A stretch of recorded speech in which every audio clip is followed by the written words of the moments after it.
মাথাটাকে নিচু করে জীবনের সব গুনার ফিরিস্তিগুলো একটা একটা করে স্বীকার করে আল্লাহরে বলেন, আল্লাহ আমি পাপী, আল্লাহ আমার চেয়ে বড় পাপী এই দুনিয়াতে কেউ নাই। আমরা বলবো, আল্লাহ তুমি প্রশ্ন করার আগে তোমার একটা কথা বলি, আমারে কিছু জিজ্ঞেস করো না, আমি সব করেছি।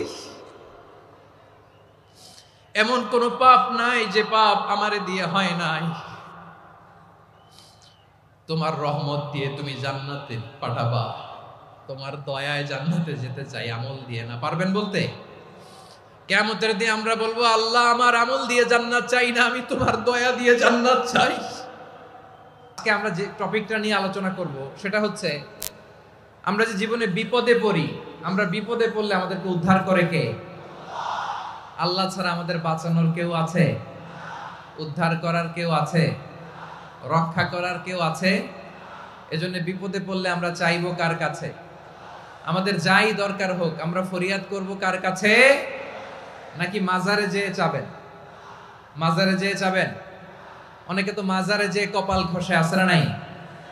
মাজারে যেয়ে সন্তান চায়, আছে?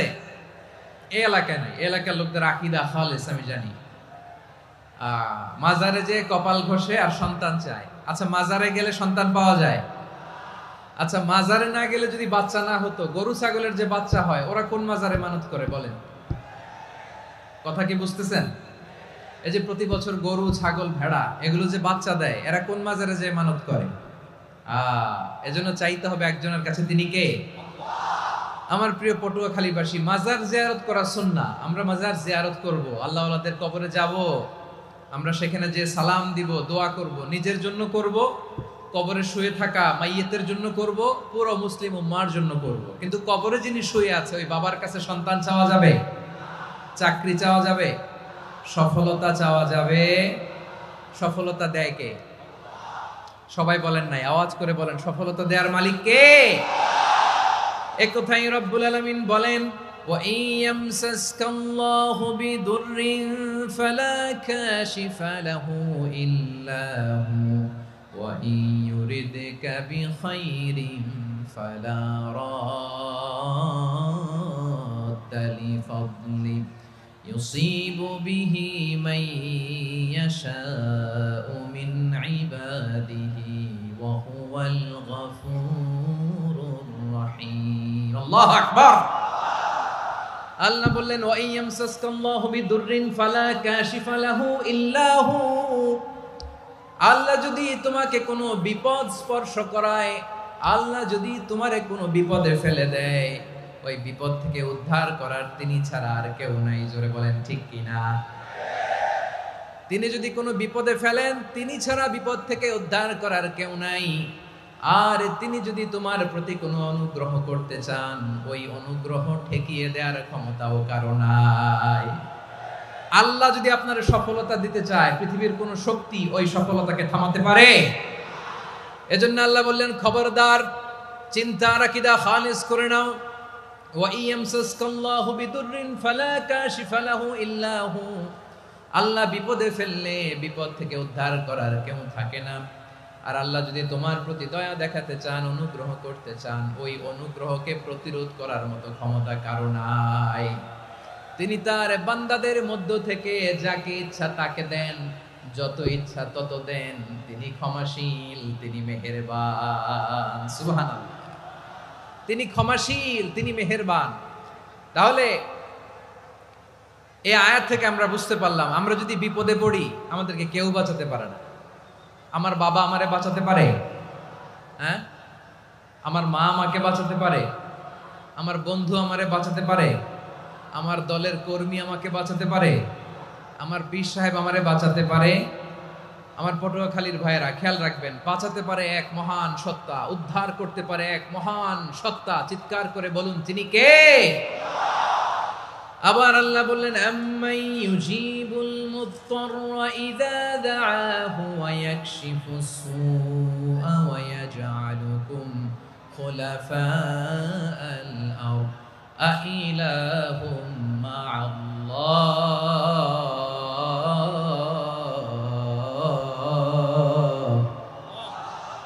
ক্বালিলাম মা তাযাক্কারুন। يحذرون রব্বুল আলামিন বলেন, বিপদে পড়ে কাতর কণ্ঠে চিন্তাগ্রস্ত হয়ে যখন কেউ ফরিয়াদি হয়ে আল্লাহর ডাকে হাত তোলে, তখন এই ব্যক্তির ডাকে সাড়া দেয় কে? সবাই বলুন। কণ্ঠে বিপন্ন অবস্থায় আপনি যখন কেঁদে কেঁদে হাত তুলে আপনার দুঃখের কথা জানান, আপনি যখন ডাকেন তারে, তখন আপনার ডাকে সাড়া দেয় কে? আল্লাহ বলে, আমি সাড়া দেই। তোমাদের বিপদকে মুক্ত করে দেয় কে? ওই আল্লাহর সাথে কোন উপাস্য আছে নাকি? কিন্তু খুব অল্প সংখ্যক লোকই তোমরা উপদেশ গ্রহণ করো। কথাটা কার? তাহলে বিপন্ন মানবতা যখন কাঁদে, মানুষ যখন বিপদে পড়ে নিরুপায় হয়ে ফরিয়াদ করে, তার ডাক শোনার কেউ নাই একজন ছাড়া। চিল্লায় বলেন তো তিনি কে? এজন্য আমরা ফরিয়াদের হাত কার দিকে তুলব? প্রিয় পটুয়াখালী বলেন, ফরিয়াদের দুটো হাত আমরা কার দিকে তুলব? এবং খেয়াল রাখতে হবে, মাথার সাথে সেট করে নিতে হবে, আল্লাহ ছাড়া আমাকে উদ্ধার করার কেউ নাই। এই পৃথিবীতে কেউ আপন না।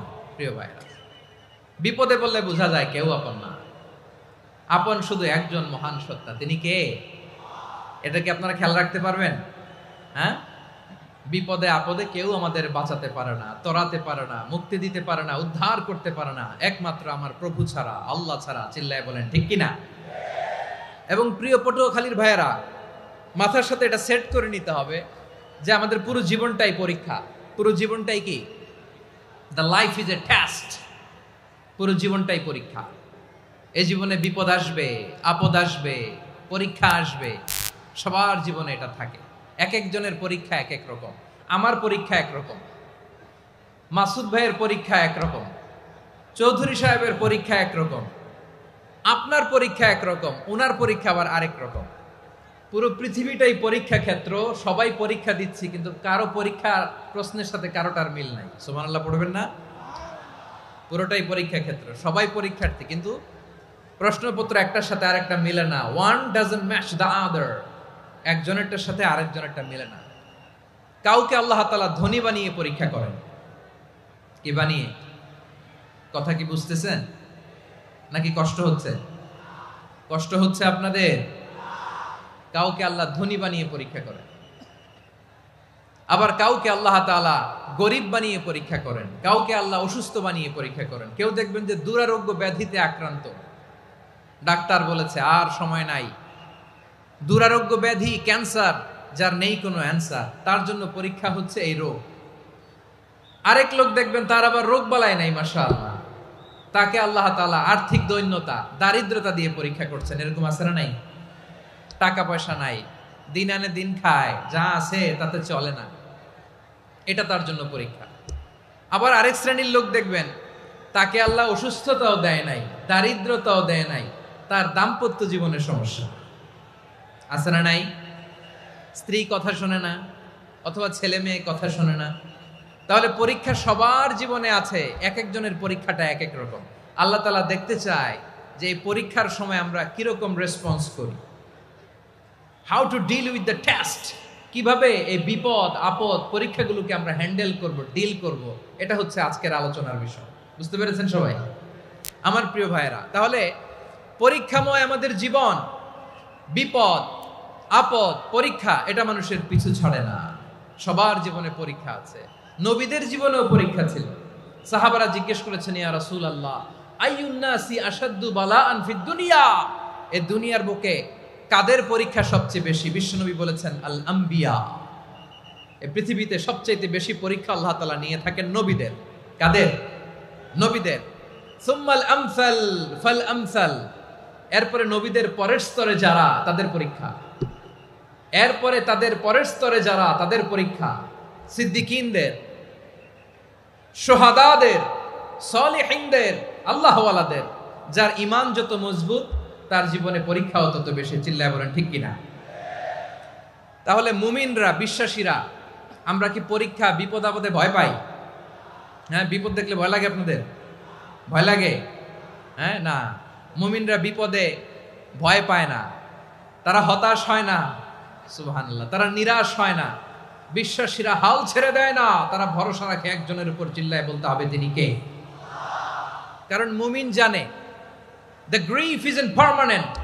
The test isn't permanent. The struggle in our life isn't permanent. আমাদের জীবনের দুঃখ, কষ্ট, struggle এগুলো পার্মানেন্ট নয়।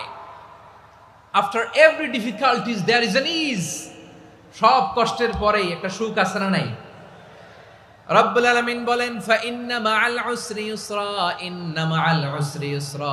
ভয় পেও না, চিন্তা করো না, কষ্টের সাথেই আমি রেখে দিয়েছি স্বস্তি। সুবহানাল্লাহ বলেন। মুমিন জীবনে বিপদ যত বেশি, কষ্ট যত বেশি, তার সামনে সফলতা তার চেয়েও বেশি, ঠিক কিনা বলেন? কারণ বিশ্বাসীরা জানে রাত্রি যত গভীর হয়, সুবহে সাদিকের সময় তত আগাতে থাকে। গর্ভবতী নারীর পেটের ব্যথা যত বাড়তে থাকে, ঘরে নতুন মেহমান আগমনের সময় ঘনাতে থাকে। মুমিনদের উপর বিপদ, অত্যাচার, আপদ, পরীক্ষা যত বাড়তে থাকে, কালেমার পতাকা উড্ডয়নের সময় কাছে আসতে থাকে। বিশ্বাসীদের এগুলো হিসাব মিলানো অনেক আগে, এগুলো অনেক আগে হিসাব মিলানো। দুঃখের আধার শেষে সুখের আলো মিটিমিটি হাসে, চিল্লায় বলেন ঠিক কিনা? দুঃখ যত বেশি, পরীক্ষা যত বেশি, কষ্ট যত বেশি, সুখের সময় তত কাছাকাছি, চিল্লায় বলতে হবে ঠিক কিনা? এজন্য মুমিন জীবনে পরীক্ষা বেশি, মুমিনদের হতাশা নাই। মুমিনরা নিরাশ হয় না, হতাশ হয় কাফিররা। মুমিনরা কখনো হাল ছেড়ে দেয় না, মুমিনরা ভরসা রাখে একজনের উপর, তিনি কে? তাহলে আমার প্রিয় পটুয়াখালীবাসী, বিপদ থাকবে, পরীক্ষা থাকবে, এই বিপদ থেকে আমাদেরকে উদ্ধার করবেন একজন, তিনি কে? আমরা শুধু আল্লাহর উপরই ভরসা রাখবো। রাজি আছেন তো? চাইবো একজন সত্তার কাছে, আওয়াজ করে বলুন তিনি কে? একজন সত্তার কাছে চাইবে। বিশ্বনবী ওনার চাচাতো ভাই আব্দুল্লাহ ইবনে আব্বাস রাদিয়াল্লাহু তাআলা আনহুকে বললেন, ইয়া আব্দুল্লাহ ইবনে আব্বাস, হে আব্দুল্লাহ ইবনে আব্বাস, ইযা সাআলতা ফাসআলিল্লাহ, যখন চাইবে আল্লাহর কাছে যাও। ও আব্দুল্লাহ, যখন চাইবা আল্লাহর কাছে চাও। ওয়া ইযা ইসতাআনতা ফাসতাইন বিল্লাহ, যখন সাহায্য চাইবা আল্লাহর কাছে ফরিয়াদ করো। জেনে রেখো ও আব্দুল্লাহ, ওয়া'লাম আন্নাল উম্মাতা লাউ ইজতামাআত আলা আন ইয়ানফাউকা বিশাইইন লাম ইয়ানফাউকা ইল্লা বিশাইইন ক্বাদ কাতাবাহু আল্লাহু লাক। ও আব্দুল্লাহ, জেনে রেখো, মনে রেখো, গোটা বিশ্বের সবাই মিলে যদি তোমার উপকার করতে চায়, ততটুকুই তারা করতে পারবে যতটুকু আল্লাহ তোমার নসিবে সেটা লিখে রেখেছে, ঠিক কিনা বলেন? আর যদি গোটা বিশ্বের সবাই মিলে তোমার বিরুদ্ধে কনস্পাইরেসি করে, ষড়যন্ত্র করে, গোটা বিশ্বের সবাই মিলেও যদি তোমার ক্ষতি করতে চায়, ততটুকুই শুধু পারবে যেটা আল্লাহ তোমার জন্য বরাদ্দ রেখেছে। যতটুকু আল্লাহ তাআলা তোমার জন্য বরাদ্দ রেখেছে অতটুকুই ক্ষতি করতে পারবে, আর এক চুল বেশিও করতে পারবে না, কমও করতে পারবে না, চিল্লায় বলেন ঠিক কিনা? এজন্য আমরা চাইবো কার কাছে? সবাই বলেন নাই, আওয়াজ করে বলেন কার কাছে? সব সময় আমরা আল্লাহর কাছে চাইবো, বিপদে আপদে, সুখে দুঃখে, সচ্ছল অবস্থায় অসচ্ছল অবস্থায়, পরাজয়ের সময় বিজয়ের সময়, সব সময় আমরা ভরসা রাখবো কার উপর? সবাই বলুন। একদল লোক আছে যারা বিপদে পড়লে আল্লাহরে ডাকে, আছে না নাই? পটুয়াখালীতে মাশাআল্লাহ নাই। বিপদ আসলে আল্লাহরে ডাকে, বিপদ নাই আল্লাহও নাই। বিপদে পড়লে নামাজ পড়ে, বিপদও নাই নামাজও নাই। বিপদে পড়লে জিকির করে, বিপদ যখন চলে যায় ওদের জিকিরও বন্ধ হয়ে যায়, এরকম আছে না নাই? কিছু লোক দেখবেন পরীক্ষা আসলে নামাজ পড়ে, আছে আছে? জেনজি আওয়াজ করো, এরকম আছে? এই কমন পড়ে গেছে, কমন পড়ছে। দেখবেন পরীক্ষার সময় নামাজ পড়ে, পরীক্ষাও নাই নামাজও আছে, এরকম। কিছু লোক আছে অসুস্থ হলে আল্লাহরে বড্ড ভালোবাসে, আল্লাহরে খুব ডাকে। অসুস্থ হইলে অসুস্থতাও নাই, আল্লাহ স্মরণও নাই। দেখবেন কিছু লোক নির্বাচন আসলে খুব আল্লাহ আল্লাহ হয়ে যায়, তখন দেখবেন মাথার মধ্যে হেজাব লাগায়, পাঞ্জাবি লাগায়, আল্লাহ আল্লাহ হয়ে যায়। নির্বাচনও নাই, এরপরে আল্লাহর কথাও নাই, আছে না নাই? না, এরকম হওয়া যাবে না। সব সময় আমরা আল্লাহরে ডাকবো, বিপদে আপদে সব সময় ভরসা রাখবো আমরা একজনের উপর। আওয়াজ করে বলেন তিনি কে? এ কথায় আল্লাহ তাআলা আমাদের চোখে আঙ্গুল দিয়ে জানিয়ে দিলেন, ফাইদা রাকিবু ফিল ফুলকি দা'আউল্লাহা মুখলিসিনা লাহুদ্দিন ফালাম্মা নাজ্জাহুম ইলাল বাররি ইযা হুম ইউশরিকুন। আল্লাহ বলে, একদল লোক আছে, তারা যখন নৌযানে চড়ে, জলযানে চড়ে, সাগরের মধ্যে যখন জাহাজে চড়ে, লঞ্চে চড়ে, তারা যখন তুফানের সম্মুখীন হয়, তখন তারা আল্লাহরে বড্ড বেশি ডাকে, একান্ত ভাবে ডাকে, বিশুদ্ধ চিত্তে ডাকে। আবার তুফান থেকে তাদেরকে সেফ জোনে নিয়ে, নিরাপদ জোনে নিয়ে যখন বন্দরে আমি আল্লাহ তাদেরকে ভিড়িয়ে দেই, ওই লোকগুলো আবার আমি আল্লাহর সাথে শিরিক করে। এরকম আছে না নাই? জাহাজে উঠছে, সাগরের মাঝখানে তুফান, ওই সময় দেখবেন আল্লাহ কারে কয়। এই কথা তো আপনাদেরকে বোঝানো সহজ, আপনারা তো নদীর দেশের মানুষ। লঞ্চে চড়েন নাই কারা কারা দেখি? লঞ্চে চড়ছেন? হ্যাঁ, লঞ্চে চড়ে নাই এরকম একজনও নাই এখানে। আচ্ছা, লঞ্চে উঠছেন কে কে দেখি? মাশাআল্লাহ, মাশাআল্লাহ, মাশাআল্লাহ। ঠিক আছে, আপনাদের বোঝানো সহজ। আচ্ছা, লঞ্চে উঠে তুফানের সম্মুখীন হয়েছেন, জলোচ্ছ্বাস, সবাই? মাশাআল্লাহ। তো এই ওয়াজ তো আপনাদের মুখস্থ, ঠিক কিনা বলেন? আমার বলার দরকার নাই, বলেন। মাঝ নদী, তুফান, জলোচ্ছ্বাস, জলের মধ্যে উচ্ছ্বাস, ঢেউ, টর্নেডো, সাইক্লোন, মেঘের ঘনঘটা, পরিবেশ ঘুটঘুটে অন্ধকার, লঞ্চ একবার এদিকে আরেকবার ওইদিকে, ভিতরে কি অবস্থা হয় বলেন তো? হ্যাঁ, তখন মুসলিমও আল্লাহর ডাকে, হিন্দু আল্লাহর ডাকে, ঠিক কিনা বলেন? আস্তিক আল্লাহর ডাকে, নাস্তিক আল্লাহর ডাকে, ঠিক কিনা? লঞ্চের ভেতর, স্টিমারের ভেতর কান্নারের রোল পড়ে যায়, চিৎকারের রোল পড়ে যায়, সবার মুখ দিয়ে শুধু একটা আওয়াজ, লা ইলাহা ইল্লাল্লাহ, লা ইলাহা ইল্লাল্লাহ, লা ইলাহা সুবহানাল্লাহ, আলহামদুলিল্লাহ, লা ইলাহা। আল্লাহ নামের জিকির করবে যারা, আল্লাহর কাছে প্রিয় তারা, আল্লাহর কাছে প্রিয় যারা, জান্নাতে প্রবেশ করবে তারা, জোরে লা ইলাহা লা ইলাহা ইল্লাল্লাহ, লা ইলাহা ইল্লাল্লাহ, মুহাম্মাদুর রাসূলুল্লাহ সাল্লাল্লাহু আলাইহি ওয়াসাল্লাম। আমার প্রিয় পটুয়াখালীবাসী, তাহলে লঞ্চের ভেতরে যখন আমরা তুফানের মধ্যে পড়ি, তখন সবাই মিলে আমরা একটা নামের জিকির করি। নামটা কার?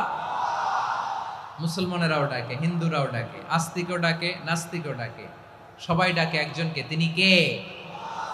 আবার দেখবেন ওই আল্লাহ তুফানের পরে, ঝড়ের পরে ওই লঞ্চটাকে যখন সদর ঘাটে ফিরিয়ে দেয়, আবার আমরা নাফরমানি শুরু করে দেই। সে কোথায় আল্লাহ বললেন, ফাইদা রাকিবু ফিল ফুলকি দা'আউল্লাহা মুখলিসিনা লাহুদ্দিন ফালাম্মা নাজ্জাহুম ইলাল বাররি ইযা হুম ইউশরিকুন। সাগরে যখন তুফানে পড়ে আমি আল্লাহর ডাকে, আবার আমি আল্লাহ যখন বাঁচিয়ে দেই, আবার আমি আল্লাহর সাথে শিরিক শুরু করে। আমরা কি এরকম হতে চাই নাকি? এরকম করবেন? হ্যাঁ না, আমরা তুফানে পড়লেও আল্লাহরে ডাকি, আবার বাঁচায় দেওয়ার পরেও ডাকি কারে? আল্লাহকেই ডাকি। বিমানের মধ্যে মাঝে মাঝে দেখবেন যে এয়ার টার্বুলেন্স হয়, জানেন? এয়ার টার্বুলেন্স জানেন তো? মাঝে মাঝে বিমানটা বাউন্সিং করে, বাম্পি, ভেরি বাম্পি ওয়েদার। শোনেন নাই?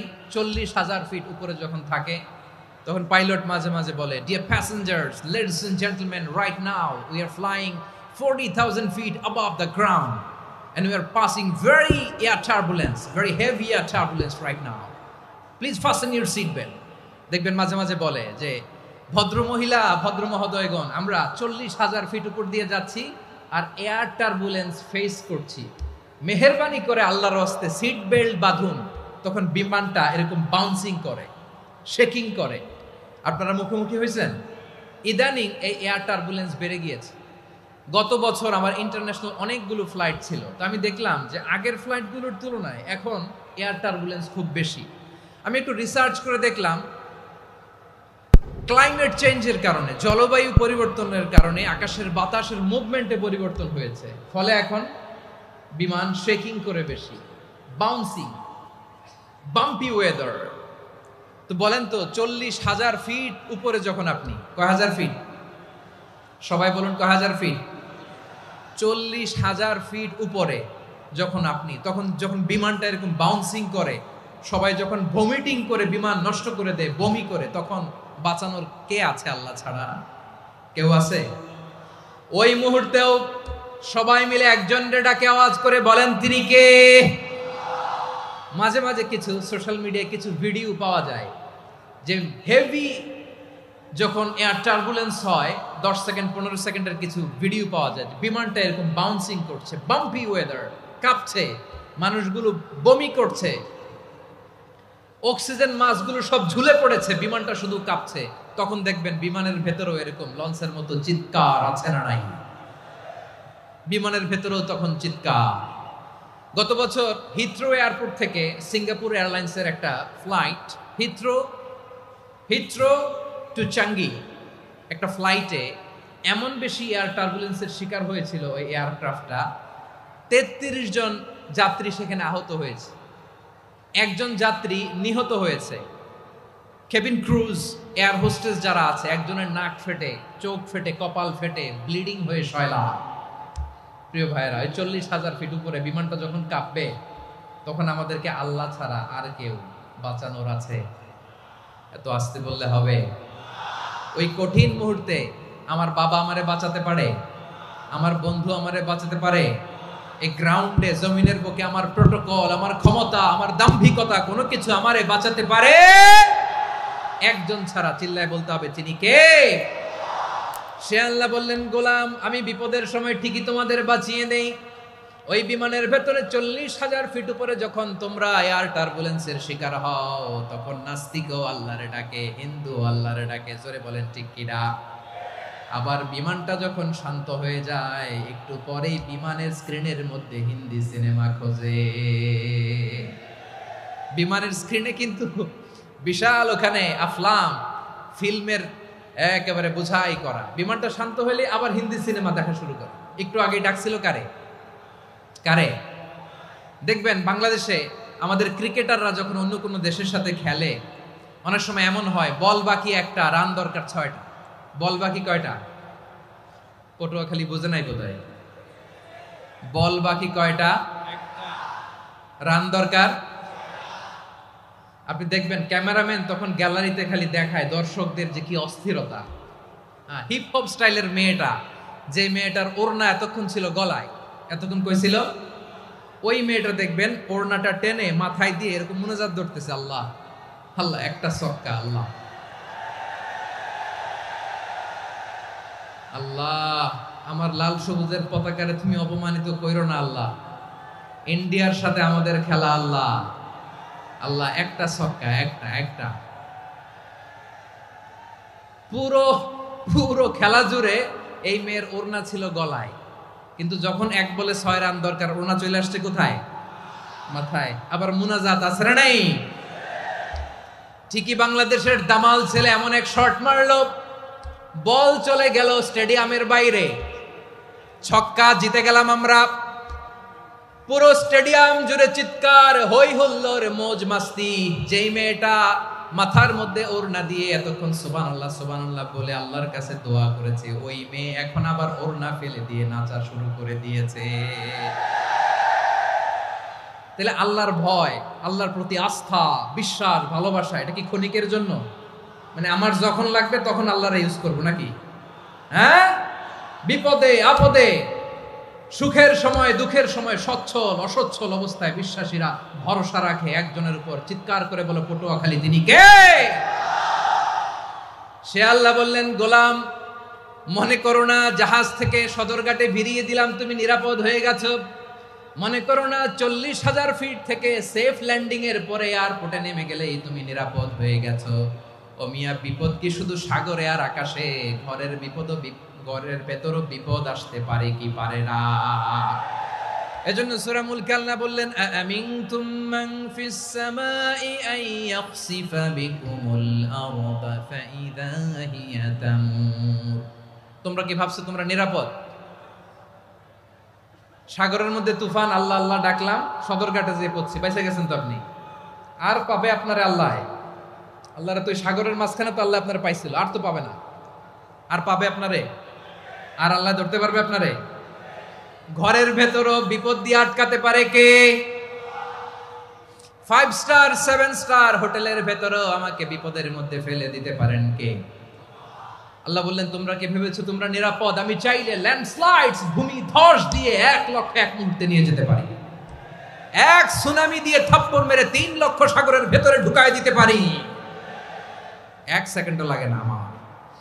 أم أمنتم من في السماء أن يرسل عليكم حاصبا فستعلمون كيف نذير। আল্লাহ চাইলে আকাশ থেকে পাথর বৃষ্টি নাজিল করতে পারেন কি পারেন না?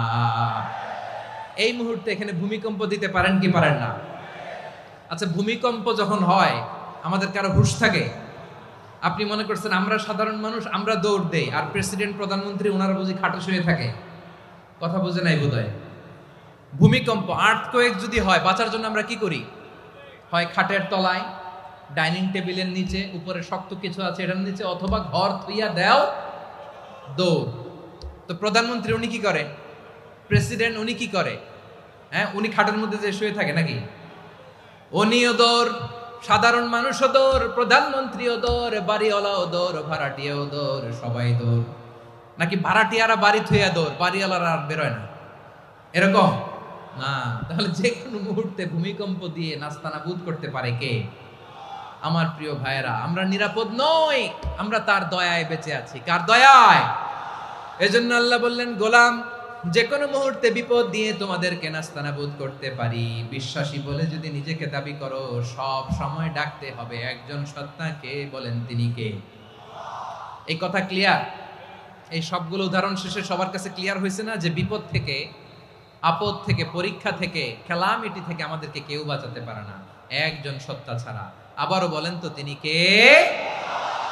ক্লিয়ার? হ্যাঁ, সবাই বুঝতে পারছেন? আচ্ছা, এবার আমরা দেখি বিষ্ণু ঈসা ইসলামের জীবনে বিপদ আপদ ছিল কিনা। উনি বিপদ আসলে কিভাবে ডিল করতেন, বিপদ আসলে কোন দোয়া পড়তে হয়, কিভাবে ফরিয়াদের হাত উত্তোলন করতে হয়, কিভাবে রবের দরবারে নতজানু হয়ে ফরিয়াদ করতে হয়, এটা জানার দরকার আছে না নাই? আসুন আমরা বিশ্বনবীর জীবনী থেকে দেখি বিপদ আসলে উনি কি করতেন। বিপদ আসলেই প্রথমে বিশ্বনবী সাল্লাল্লাহু আলাইহি ওয়াসাল্লাম একটা দোয়া পড়তেন। কি পড়তেন? তিনি পড়তেন, ইন্না লিল্লাহি ওয়া ইন্না ইলাইহি রাজিউন। নিশ্চয় আমরা আল্লাহর জন্য, নিশ্চয় আমরা কার দিকে ফিরবো ভাই? আবার কার দিকে ফিরবো? আওয়াজ করে বলুন তো, আমরা এসেছি কার কাছ থেকে? আবারও ফিরে যাব কার কাছে? এজন্য বিশ্বনবী পড়ছেন, ইন্না লিল্লাহি ওয়া ইন্না ইলাইহি রাজিউন। নিশ্চয় আল্লাহর জন্য, ওই আল্লাহর দিকেই আমরা ফিরে যাব। তারপরে বিশ্বনবী পড়তেন, আল্লাহুম্মা আজুরনি ফি মুসিবাতি ওয়াখলুফ লি খায়রাম মিনহা। একসাথে প্রথমে পড়তেন ইন্না লিল্লাহি ওয়া ইন্না ইলাইহি রাজিউন, তারপর পরই পড়তেন আল্লাহুম্মা আজুরনি ফি মুসিবাতি ওয়াখলুফ লি খায়রাম মিনহা। মানে আল্লাহ, এই যে আমি বিপদে ধৈর্য ধারণ করলাম, এটার সব তুমি আমারে দাও, আর যেটা হারালাম এর চেয়ে ভালো কিছু দিয়ে মেকআপ করে দিও, ভালো কিছু দিয়ে বদল করে দিও। সুবহানাল্লাহ পড়েন। তাহলে বিপদ আসলে আমরা কি পড়ব? কথা বলেন।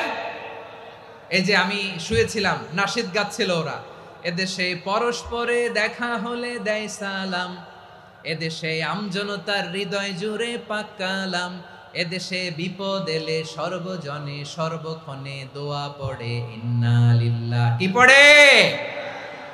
সুবহানাল্লাহ সুবহানাল্লাহ সুবহানাল্লাহ সুবহানাল্লাহ। এদেশে আজান শুনে সূর্য ওঠে শহর গ্রামে, এদেশে আজান শুনে সূর্য ডুবে সন্ধ্যা নামে, এদেশে সকল কাজে সবাই বলে বিসমিল্লাহ, এদেশে ভালো কিছু দেখে শুনে হাসি মুখে সবাই বলে মাশা আল্লাহ। সুবহানাল্লাহ পড়েন। তাহলে বিপদ এলে আমরা কি পড়ি?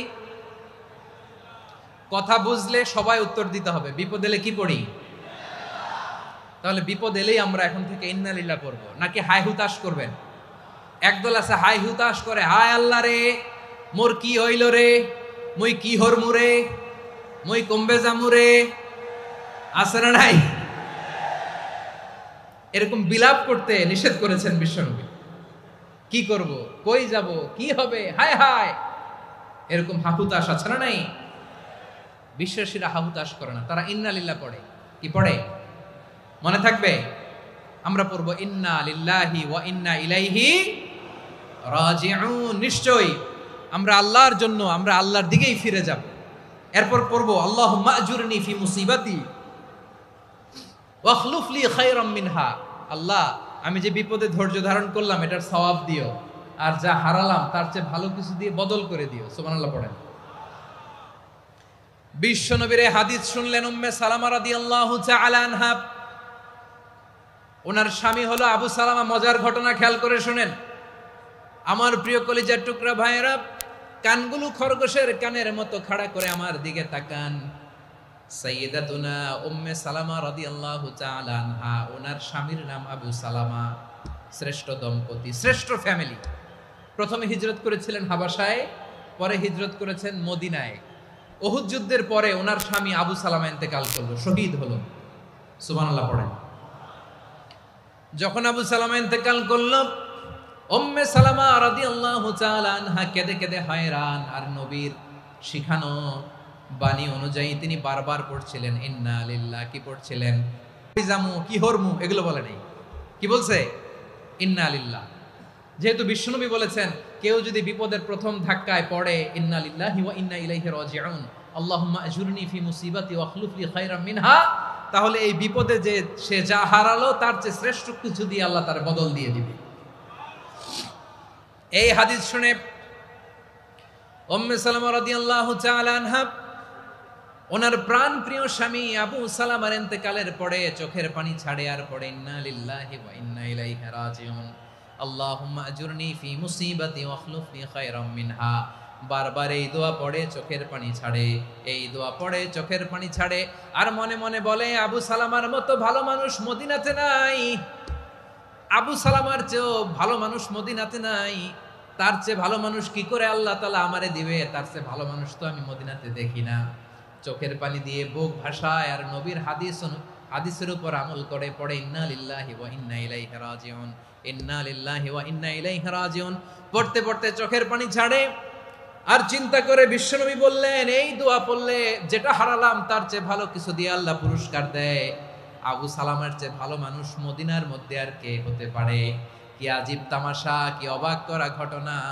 কিছুদিন পরে দেখা গেল সাইয়্যিদুল মুরসালিন রাহমাতাল লিল আলামিন স্বয়ং বিশ্ব নবী উম্মে সালামাকে বিয়ের প্রস্তাব পাঠিয়েছে।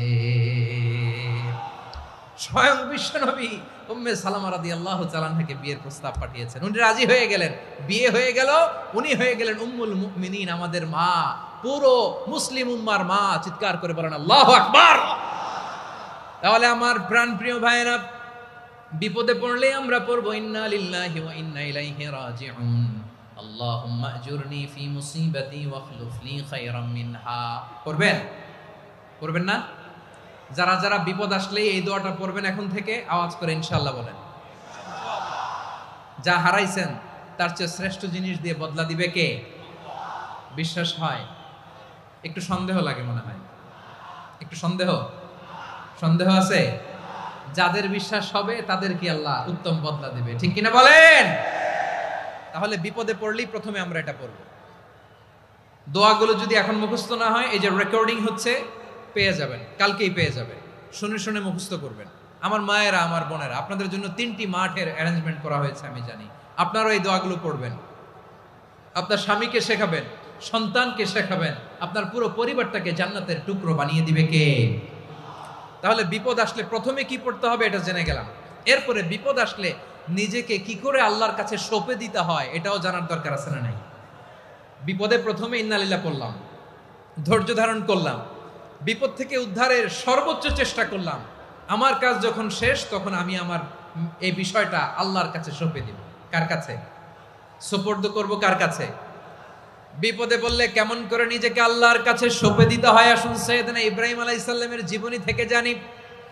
আল্লাহর খলিল ইব্রাহিম আলাইহিস সালাম আমাদের মতো সমাজ ব্যবস্থা পায় নাই। আমরা জন্মের পরে আমাদের কানের ভেতরে আজান দিয়েছে কে? একামত দিয়েছে কে? আমাদের বাপদাদারা আমাদের কানে আজান দিয়েছে কি? দেয় নাই। আমাদের জন্মের পরেই তো আজান, একামত, বাড়ির পাশে মসজিদ, প্রতিদিন আজান, জুমার খুতবা, প্রতি মাসে মাসে তাফসিরুল কোরআন মাহফিল, মসজিদ, মিনারা, অভাব নাই। ঠিক কিনা বলেন? আপনি যেই সুন্দর ইসলামিক এনভায়রনমেন্ট পেয়েছেন, আমাদের ইব্রাহিম খলিল উনিও কি এরকম পেয়েছিলেন? হ্যাঁ, উনি জন্মের পর পরে ওনার কানে আজান দিছে কেউ? আমার প্রিয় ভাইরা, আগা গোড়া একটা শিরকি পরিবেশ উনি জন্মগ্রহণ করেছেন। উনি ছাড়া ওই তল্লাটে একজনও আল্লাহর উপর বিশ্বাসী নাই। কল্পনা করতে পারেন? গোটা তল্লাটে, গোটা দেশে বিশ্বাসী মুমিন, আল্লাহর উপর বিশ্বাস স্থাপনকারী কয়জন? সবাই বলেন কয়জন? বাকি সব মুশরিক। বাকি সব মুশরিক নিজের সাথে নিজে শক্ত বোঝাপড়া করে, অ্যানালজি করে, সেলফ কনভারসেশন করে উনি মহা সত্যের সন্ধান পেয়েছে। উনি আকাশের তারা দেখে ভাবে মনে হয় এটাই আমার খোদা। ওরা দেখে তারা নাই, মনে মনে বলে না তাইলে এটা না। আবার চাঁদ দেখে বলে চাঁদটা বড় মায়া লাগে, মনে হয় এটাই আমার রব। পরে দেখে চাঁদও নাই, কয় না এটা না। এরপরে দ্বিপ্রহরের জলজলে সূর্যটা খাঁ খাঁ করে গোটা পৃথিবীটারে রৌদ্র দিয়ে তাতিয়ে রাখে। তিনি ভাবলেন মনে হয় এটাই আমার রব, কারণ এটাই তো সবচেয়ে বড়। কিন্তু বিকেল বেলা ওই সূর্যটাও যখন চলে যায়, সাইয়েদনা ইব্রাহিম বলে না এটাও তো নাই। আমার খোদা যদি আমারে ছেড়ে চলে যায়, বিপদে পড়লে আমারে উদ্ধার করবে কে? এভাবে নিজের সাথে অ্যানালজি, সেলফ কনভারসেশন করতে করতে করতে তিনি মহা সত্যের সন্ধান পেয়েছেন। সুবহানাল্লাহ পড়েন।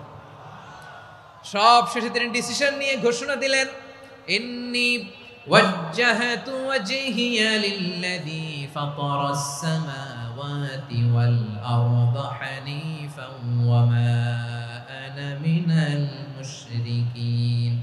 নিশ্চয় আমি এমন সত্তার দিকে মনোনিবেশ করলাম, মুখাপেক্ষী হলাম, যিনি আকাশ বানিয়েছেন, জমিন বানিয়েছেন, আমি মুশরিক নই। সুবহানাল্লাহ। পারতেন? আপনি পারতেন? কেউ নাই, লক্ষ লক্ষ মুশরিক, আপনি একা। ওনার মতো এরকম বিচক্ষণতা দিয়ে আল্লাহরে খুঁজে পাইতে পারতেন আপনি? কি নবী ছিল, আল্লাহকে খুঁজে পেয়েছে। যখন আল্লাহর ইবাদত শুরু করলো, এই কথা ছড়ায় পড়লো চারদিকে। নমরুদ সাইয়েদনা ইব্রাহিমকে ডেকে পাঠালেন। নমরুদ বলে, ইব্রাহিম তুমি নাকি মূর্তির পূজা না করে কোন নতুন রবের ইবাদত করো, কে তোমার রব? সাইয়েদনা ইব্রাহিম বললেন, রব্বি আল্লাযী ইউহয়ী ওয়া ইউমীত, আমি এমন রবের ইবাদত করি যিনি জীবন দেন, যিনি মৃত্যু দেন। নমরুদ বলে, তাই নাকি? তোমার রব জীবন দেয়, মৃত্যু দেয়? আর এটা তো আমি দেই, আমিও তো জীবন দেই, আমিও তো মৃত্যু দেই। সাইয়েদনা ইব্রাহিম বললেন, কেমন করে তুমি জীবন দাও, মৃত্যু দাও, একটু দেখাও তো। নমরুদ জেলখানা থেকে দুজন কয়েদিকে ডেকে আনলো। কয়েদি এনে অর্ডার করলো, একটাকে এখনই শিরোচ্ছেদ, হেড অফ, ডেথ পেনাল্টি, মৃত্যুদণ্ড দেয়া হলো। ফিনকি দিয়ে রক্ত বেরোলো। নমরুদ বলে, দেখো দুজনকে ধরে আনলাম, একজন কয়েদিকে দিলাম ডেথ পেনাল্টি, মৃত্যুদণ্ড, ওরে মৃত্যু দিলাম। আরেকজন যে দাঁড়িয়ে আছে, চাইলে ওরেও আমি মৃত্যুদণ্ড দিতে পারি, কিন্তু না, ওরে আমি দিব না, ওরে আমি বাঁচাইয়া দিলাম, ছেড়ে দিলাম, মানে জীবন দিলাম। দেখো ইব্রাহিম, তোমার চোখের সামনে একজনরে মৃত্যু দিলাম, আর একজনরে জীবন দিলাম। আপাত দৃষ্টিতে তাই তো, একজনরে তো জীবন দিল, আরেকজনরে মৃত্যু দিল। সাইয়েদনা ইব্রাহিম এবার বিপাকে পড়ে গেলেন। কিন্তু এক একজন নবীকে আল্লাহ এমন উইজডম, বিচক্ষণতা দিয়ে এই জমিনে পাঠিয়েছেন। মুহূর্তের মধ্যে আল্লাহর খলিল ইব্রাহিম বললেন, ফাইন্নাল্লাহা ইয়াতি বিশ-শামসি মিনাল মাশরিকি ফাতি বিহা মিনাল মাগরিব ফাবুহিতাল্লাযী কাফার। আল্লাহর খলিল ইব্রাহিম বললেন, নমরুদ বুঝলাম তুমি জীবন দাও, মৃত্যু দাও, দেখলাম, কিন্তু আমার রব, আমার আল্লাহ প্রতিদিন সকালবেলা উষা লগ্নে ওই পূর্ব দিগন্ত থেকে সূর্যটাকে উদিত করেন সাঁঝের বেলা, বিকেল বেলা, কুথুরি লগ্নে, সন্ধ্যা বেলা। ওই দ্বিপ্রহরের জল জলে সূর্যটাকে পশ্চিম দিগন্তে ডুবিয়ে দেন। মানে সকালবেলা পূর্ব দিক থেকে উদিত করা সূর্যটাকে পশ্চিম দিকে বিকেলে তিনি ডুবিয়ে দেন। তুমি যদি পারো ওই সূর্যটাকে পশ্চিম দিক থেকে উদিত করে পূর্ব দিকে ডুবিয়ে দাও। সুবহানাল্লাহ পড়বেন না? দেখেন, ইনস্ট্যান্ট ইন্টেলেক্ট, মুহূর্তে বিচক্ষণতা, উইজডম কাকে বলে? নমরুদ পারবে? নমরুদের বাপ পারবে? ওর দাদা, ওর 14 গোষ্ঠী, গোটা বিশ্বের সব ক্ষমতাধর রাষ্ট্রনায়করা একসাথে হলে পারবে? ফাবুহিতাল্লাযী কাফার, পারে নাই, ব্যর্থ হয়েছে। এবার তেলে বেগুনে জ্বলে উঠেছে, রেগে মেগে আগুন বলে ফালকুহু ফিল জাহিম। ওর সাথে তর্ক নাই, না পেরে এবার এটারে আগুনে ফেলা। বিশাল বিশাল গাছ কেটে লাকড়ি এনে আগুনের কুণ্ডলি বানানো হলো, দাও দাও দাও দাও করে আগুন জ্বলে। আল্লাহর খলিল ইব্রাহিমকে আগুনে নিক্ষেপ করা হবে। আল্লাহর খলিল সাইয়েদনা ইব্রাহিমের হাতের মধ্যে রশি দিয়ে টাইট করে বাঁধা হলো, পায়ের মধ্যেও টাইট করে রশি দিয়ে বাঁধা হলো। আল্লাহর খলিল ইব্রাহিমকে আগুনের কুণ্ডলির মধ্যে ফেলা হবে। ওমিয়া, আপনি যে বিপদের কারণে ভয় পান, হতাশ হন, এটা কোনো বিপদ ওনার বিপদের সামনে? পটুয়াখালী আওয়াজ করে বলুন, সাইয়েদনা খলিল ইব্রাহিমের বিপদের সামনে আমাদের বিপদগুলো কোনো বিপদ? এটা কোনো বিপদই না, এটা কোনো বিপদই না। হাত পা বেঁধে টাইট করে নিক্ষেপ করা হবে, সিম্পলি ফেলা যাবে না, কারণ দাও দাও করে দ্য ব্লেজিং ফায়ার, এমন আগুনের কুণ্ডলি, কাছে যাওয়া যায় না, আগুনের উত্তাপে নিক্ষেপ করা হবে। হাতে রশি বেঁধে, পায়ে রশি বেঁধে আল্লাহর খলিল ইব্রাহিম আলাইহিস সালামকে আগুনের মধ্যে নিক্ষেপ করা হবে। আহা, এটার বলে অগ্নি পরীক্ষা। উনি অগ্নি পরীক্ষার সম্মুখীন হয়েছিলেন। এজন্য কঠিন পরীক্ষাকে আমরা অগ্নি পরীক্ষার সাথে তুলনা করি, ঠিক কিনা? সাইয়েদনা জিবরাইল এসে বললেন, ও আল্লাহর খলিল, ওরা তো আপনার হাতও বেঁধে ফেললো, পাও বেঁধে ফেললো, নড়াচড়ার সুযোগ নাই, বলেন আমি জিবরিল ফেরেশতা আপনার জন্য কি করতে পারি? আল্লাহর খলিল ইব্রাহিম বলেন, ও জিবরাইল, তোমার কাছে আমার কোনো চাওয়া পাওয়া নাই। সুবহানাল্লাহ বলেন। তোমার কাছে বলার কিছু নাই, তোমার সাহায্যের আমার দরকার নাই। সাইয়েদনা ইব্রাহিম আলাইহিস সালামকে হাতে পায়ে রশি বেঁধে, হাত পা বাঁধা অবস্থায় জ্বলন্ত অগ্নিকুণ্ডে যখন নমরুদের দলবল নিক্ষেপ করবে, আল্লাহর খলিল কিভাবে নিজেকে আল্লাহর কাছে সঁপে দিয়েছেন, পটুয়াখালীর ভাইরা খেয়াল করে শুনুন। হাত পা বেঁধে আল্লাহর খলিলকে যখন নিক্ষেপ করা হবে, তিনি মুখ ফুটে বলে ফেললেন, হাসবুনাল্লাহু ওয়া নি'মাল ওয়াকিল। হাসবুনাল্লাহু ওয়া নি'মাল ওয়াকিল, আমার জন্য আল্লাহই যথেষ্ট, আমার জন্য আল্লাহই যথেষ্ট। তিনি আমার সবচেয়ে বড় গার্ডিয়ান, তিনি আমার সবচেয়ে বড় অভিভাবক। জিব্রাইলের সাহায্যে অফারকে ফিরিয়ে দিলেন। দুনিয়ার বুকে কারো কাছে কিছু বলেন নাই, মুখ ফুটে বলেছেন হাসবুনাল্লাহ। ও আমার পটুয়াখালীর প্রাণের ভাইয়েরা, খেয়াল রাখবেন, কোন বান্দা তার হাতে থাকা সব চেষ্টাটুকুন করার পরে মুখ ফসকে মুখ দিয়ে যখন বলে ফেলে হাসবুনাল্লাহ, বান্দা যখন হাসবুনাল্লাহ বলে ফেলে, ওই ব্যাপারটা ডিল করার দায়িত্ব স্বয়ং আল্লাহ আরশের উপর থেকে নিয়ে নেয়। আপনি যখন বলে ফেলবেন হাসবুনাল্লাহ, এটা ডিলিং করবে কে তখন? চিল্লায় বলেন না, তিনি কে? বান্দা তার সাধ্যের সবটুকু চেষ্টার পরে নতজানু হয়ে যখন বলবে হাসবুনাল্লাহ, আল্লাহ তুমি আমার জন্য যথেষ্ট, নি'মাল ওয়াকিল, তুমি আমার শ্রেষ্ঠ অভিভাবক, তখন তার কি দরকার না দরকার এটা ডিল করে স্বয়ং আল্লাহ। নিক্ষেপ করা হলো সাইয়েদনা ইব্রাহিমকে অগ্নিকুণ্ডলিতে। হাজার হাজার মানুষের দৃশ্য দেখার জন্য জড়ো হয়েছে এরকম বিশাল ময়দানে। কিন্তু কি অবাক করা ঘটনা, সবাই ভয় পাচ্ছিল, না জানি কি হয়ে যায়। আল্লাহর খলিলকে যখন আগুনের কুণ্ডলিতে নিক্ষেপ করা হয়, আল্লাহর খলিল ইব্রাহিম আগুনের কুণ্ডলীর মধ্যে বসে বসে মানুষগুলোর দিকে তাকিয়ে হাসতে শুরু করে দেয়।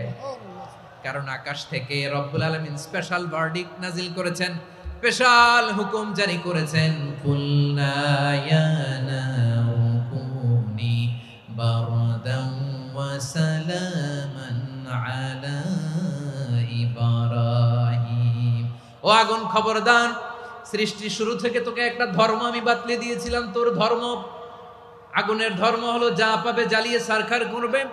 আল্লাহ বলল, আগুন তোর ধর্ম দিয়েছিলাম তুই সব জ্বালিয়ে পুড়িয়ে সারখার করে দিবি, কিন্তু ক্ষণিকের জন্য আমি তোর জ্বালিয়ে দেওয়ার ক্ষমতাটাকে কেড়ে নিলাম, জ্বালিয়ে ভস্ম করে দেওয়ার ক্ষমতা আমি কেড়ে নিলাম। কুনি বারদান, ঠান্ডা হয়ে যা, কিন্তু এত বেশি ঠান্ডা হবি না আবার আমার ইব্রাহিমের জন্য সর্দি লেগে না যায়। সুবহানাল্লাহ, এত আস্তে বললে হবে? কুনি বারদান, বার্দ মানে বরফ, ঠান্ডা, ঠান্ডা হ, কিন্তু এত ঠান্ডা হবি না যাতে আমার ইব্রাহিমের কষ্ট হয়। আগুন বলে, আল্লাহ একবার বললাম ঠান্ডা হ, আবার বলো এত ঠান্ডা হবি না যাতে খালিলের সর্দি না লাগে। কেমন ঠান্ডা হব, কেমন এনভায়রনমেন্ট তৈরি করে দেব বলো। আল্লাহ বললেন, সালামান আলা ইব্রাহিম, আমার খলিল, আমার কলিজা, আমার ইব্রাহিমের জন্য তুই জান্নাতের গুল বাগিচা হয়ে যা। ও ভাই, নবী মুসার মতো ঈমান হলে রাস্তা হবে সাগর জলে, নবী ইউসুফের মতো ঈমান হলে একে একে দরজা খোলে, নবী ইব্রাহিমের মতো ঈমান যদি আজও থাকে বিদ্যমান, অগ্নিকুণ্ডে দেখতে পাবে খুবসুরতে ফুল ভাগা। কুলনা ইয়া নারু কুনি বারদান ওয়া সালামান আলা ইব্রাহিম। বান্দা যখন মুখ দিয়ে বলে হাসবুনাল্লাহ, আমার আল্লাহ আমার জন্য যথেষ্ট, এই বলে যখন নিজেকে সঁপে দেয়, তার কি লাগবে ওই দায়িত্ব স্বয়ং নিয়ে নেয় কে? সবাই বলেন, স্বয়ং নিয়ে নেয় কে? তাহলে আমার প্রিয় ভাইরা, বিপদের শুরুতেই আমরা বলবো ইন্না লিল্লাহ। শুরুতে কি বলবো? এরপরে যেই বাক্যটা পড়ে নিজের পরিস্থিতিকে আল্লাহর দরবারে সঁপে দিব, সেটা হচ্ছে হাসবুনাল্লাহ। সেটা কি? বিষ্ণু বলেন, লা ইয়াজালু লিসানুকা রাতাবান মিন যিকরিল্লাহ, সব সময় আল্লাহর স্মরণ দিয়ে, জিকির দিয়ে জিহ্বাটারে সিক্ত রাখো। আর শয়তানু জাসিমুন আলা কলবি ইবনে আদম, শয়তান বনি আদমের কলবে খামচি মেরে বসে থাকে। ফাইদা যাকারাল্লাহ খানাসা, মানুষ যখন আল্লাহর স্মরণ করে জিকির করে শয়তান দৌড়ে পালায়। ওয়াইদা গাফালা ওয়াসওয়াসা, যখনই বনি আদম গাফেল হয় তখনই শয়তান তার হৃদয়ে ওয়াসওয়াসা দেয়। এজন্য বিপদে পড়লে ইন্না লিল্লাহ, নিজের সব টুকুন করার পরে, নিজের রোল প্লে করার পরে নিজেকে আমরা কি বলে সঁপে দিব? সবাই বলেন, সবাই বলতে হবে, আরো জোরে বলে, মনে থাকবে? বিপদে পড়লে প্রথমে ইন্না লিল্লাহ, এরপরে নিজেকে যখন সঁপে দিব তখন হাসবুনাল্লাহ। এরপরে কঠিন বিপদ যদি যখন বিশ্বনবী পড়তেন তখন কি করতেন? এমন বিপদ মাঝে মাঝে হয় না, দেয়ালে পিঠ থেকে যায়, চোখে মুখে অন্ধকার, কি করব দিশা খুঁজে পাই না, এরকম হয় কখনো? হ্যাঁ, আপনাদের হয়? হয় না? তো জান্নাতে আছেন আপনারা। হয় হয় এরকম হয়েছে না যে দেয়ালে পিঠ থেকে গেছে, চোখে মুখে অন্ধকার, কই যাব, কি করব, বাঁচানোর কেউ না, এরকম হয়েছে কখনো আপনাদের? যদি হয় তাইলে এটার সলিউশন বলবো, না হইলে তো এগুলো বলে লাভ নাই। হয় হয় হয় বিশ্বনবী এরকম কঠিন বিপদে পড়েছেন জীবনের কিছু কিছু মুহূর্তে। ওই মুহূর্তে বিশ্বনবী স্পেশাল দুইটা দোয়া পড়তেন, এই দোয়াগুলো আপনাদেরকে জানিয়ে দেয়। বিশ্বনবী বলেন, কঠিনতম বিপদে যখন পড়বা, দেয়ালে পিঠ থেকে যায়, চোখে মুখে অন্ধকার, বাঁচার কোনো উপায় নাই, তখন পড়বা লা ইলাহা ইল্লা আনতা সুবহানাকা ইন্নী কুনতু মিনাজ জালিমিন। আল্লাহ, তুমি ছাড়া কোনো ইলাহ নাই, তুমি পবিত্র, নিশ্চয় আমি জালিমদের অন্তর্ভুক্ত। সুবহানাল্লাহ বলেন। এই দোয়া সাইয়েদনা ইউনূস আলাইহিস সালাম পড়েছিলেন যখন মাছের পেটে ছিলেন। কিসের পেটে? এবং অনেক মুফাসসিরিন একরাম বলেছেন, অনেক আহলুল ইলমরা বলেছেন, এটা হচ্ছে ইসমে আজম। ইসমে আজম এমন দোয়া যেটা দিয়ে দোয়া করলে আল্লাহ দোয়া কবুল করে, কিন্তু এটা কোনটা, এটা নিয়ে ইখতিলাফ আছে। কোন আহলুল ইলম বলেন এই লা ইলাহা ইল্লা আনতা সুবহানাকা ইন্নী কুনতু মিনাজ জালিমিন, এটা হচ্ছে ইসমে আজম। সাইয়েদনা ইউনূস আলাইহিস সালাম পড়েছেন, আপনারা পড়েননি? তুফান হইলে পড়েন না? আমাদের এলাকায় তো এটা খুব, এটার উপর ব্যাপক আমল আছে। পটুয়াখালীতে কি অবস্থা বলেন? পড়েন পড়েন পড়েন পড়েন। একটা গল্প শুনেছিলাম, পাক হানাদার বাহিনী যখন বাংলাদেশে অ্যাটাক করত, 71 সালের ঘটনা বলতেছে, আমরা তো দেখি নাই, শুনছি আর কি। 71 যদি দেখতাম এতদিনে রাজাকার হয়ে যেতাম। আল্লাহ আমাদেরকে বাঁচাই দিছে, আল্লাহর মেহেরবানি, ঠিক কিনা বলেন? মন মতো হইলে মুক্তিযোদ্ধা, মন মতো না হইলে রাজাকার। কত কিছু দেখলাম এই শাহবাগের বুকে।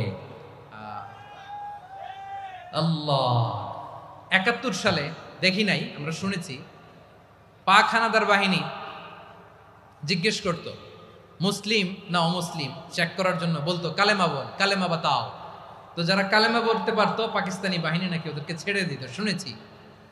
তো একজনকে, এক বাঙালিরে পেয়ে তার মাথার মধ্যে বন্দুকর নল ধরে বলতেছে কালেমা বল সালে, কালেমা বাতা, কালেমা বল। তো ভয়ের চোটে এই দোয়া পড়া শুরু করছে। ও পড়তেছে লা ইলাহা ইল্লা আনতা সুবহানাকা ইন্নী কুনতু মিনাজ জালিমিন। পাকিস্তানি বলে সালে ইয়ে তো মুসিবত কা কালেমা है। বাঙালি কয় হাম তো ভি মুসিবত মে হ্যায়। পাকিস্তানি বলে বেটা কোন দোয়া বললি, এটা তো মুসিবতের কালেমা। কয় আমিও তো মুসিবতে আছি। আমার মাথার মধ্যে বন্দুক ধরে তুমি আমার কালেমা জিজ্ঞেস করো, এখন কোনটা কালিমা আর কোনটা কি দোয়া, আমার হুশ আছে নাকি? প্রিয় ভাইরা, আসলে এটা দুআউল মুসিবা, বিপদে পড়লে এ দোয়া পড়তে হয়। লা ইলাহা ইল্লা আনতা সুবহানাকা ইন্নী কুনতু মিনাজ জালিমিন। এটা পড়বেন আপনারা। এই দোয়া পড়ে সাইয়েদনা ইউনূস আলাইহিস সালাম মাছের পেট থেকে রক্ষা পেয়েছিলেন। রক্ষা করেছিল কে? তুমি ইউনূস নবীরে যখন খাইলো মাছেতে গিলিয়া, ফেরেশতা পাঠাইয়া দিলে ইসমে আজম দিয়া। প্রাণে ছিল যাহার ভয় সেথা পাইল আশ্রয়, প্রাণে ছিল যাহার ভয় সেথা পাইল আশ্রয়। মাছের পেট হতে সে যে পেল পরিত্রাণ। আল্লাহু আল্লাহু তুমি জাল্লে জালালুহু, শেষ করা তো যায় না গে তোমার গুণগান। আল্লাহু আল্লাহু সুবহানাল্লাহ পড়ে। লা ইলাহা ইল্লা আনতা সুবহানাকা ইন্নী কুনতু মিনাজ জালিমিন। বিশ্বনবী বললেন, দেয়ালে পিঠ থেকে গেলে, চোখে মুখে অন্ধকার, বাঁচার কোনো উপায় নাই, তখন এই দোয়াটা পড়তে হবে। এই দোয়া পড়ে আল্লাহর কাছে ফরিয়াদ করলে বিপদ মুক্ত করবেন কে? কেন এই দোয়াটা আল্লাহর কাছে বড্ড প্রিয় জানেন আমার ভাইয়েরা? কারণ এই দোয়ার মধ্যে 3টা জিনিস আছে। আমি যেরকম আঙ্গুল উঁচু করেছি এরকম করেন তো। 3টা। কয়টা? 3টা। 1 নম্বরে হচ্ছে তাওহীদ, 2 নম্বরে তাসবিহ, 3 নম্বরে তাকরীর। আই রিপিট, আবারও বলছি, 1 নম্বরে তাওহীদ, 2 নম্বরে তাসবিহ, 3 নম্বরে তাকরীর। এই দোয়াটা আল্লাহর কাছে এত পছন্দনীয় কারণ এ দোয়ার প্রথম অংশে আছে তাওহীদ, আল্লাহর একত্ববাদের ঘোষণা। লা ইলাহা ইল্লা আনতা, ও আল্লাহ আপনি ছাড়া কোনো ইলাহ নাই, উপাস্য নাই। এই কথা বললে আল্লাহ বড় খুশি হয়ে যায়। সুবহানাল্লাহ পড়েন। এ দোয়ার দ্বিতীয় অংশে আছে তাসবিহ, মানে আল্লাহর প্রশংসা, প্রশংসা সূচক বাণী। সুবহানাক সুবহানাক সুবহানাক, ও আল্লাহ আমি আপনার পবিত্রতা ঘোষণা করছি। সুবহানাক, এই কথা শুনলেও আল্লাহ খুশি হয়ে যায়। সুবহানাল্লাহ পড়েন। এই দোয়ার তৃতীয় অংশে আছে তাকরীর। তাকরীর মানে পাপের স্বীকৃতি। তাকরীর মানে কি? তাকরীর মানে পাপের স্বীকৃতি। এই দোয়ার তৃতীয় অংশে আছে ইন্নী কুনতু মিনাল জালিমিন, ও আল্লাহ আমি জালিমদের অন্তর্ভুক্ত। আল্লাহ আল্লাহ আমি জালেম, আল্লাহ আমি ভুল করেছি, অন্যায় করেছি, আল্লাহ আমি জালেমদের অন্তর্ভুক্ত। এই পাপের স্বীকৃতি, অ্যাকনোলেজমেন্ট আল্লাহ বড্ড পছন্দ করে। যখন আল্লাহর কাছে আপনি ছোট হবেন, ছোট হতে হতে যত ছোট হবেন ওই দৃশ্যটা দেখতে আল্লাহ বড্ড পছন্দ করে। সুবহানাল্লাহ বলেন। 3 নম্বর অংশ ইন্নী কুনতু মিনাজ জালিমিন, আল্লাহ আমি জালেমদের অন্তর্ভুক্ত।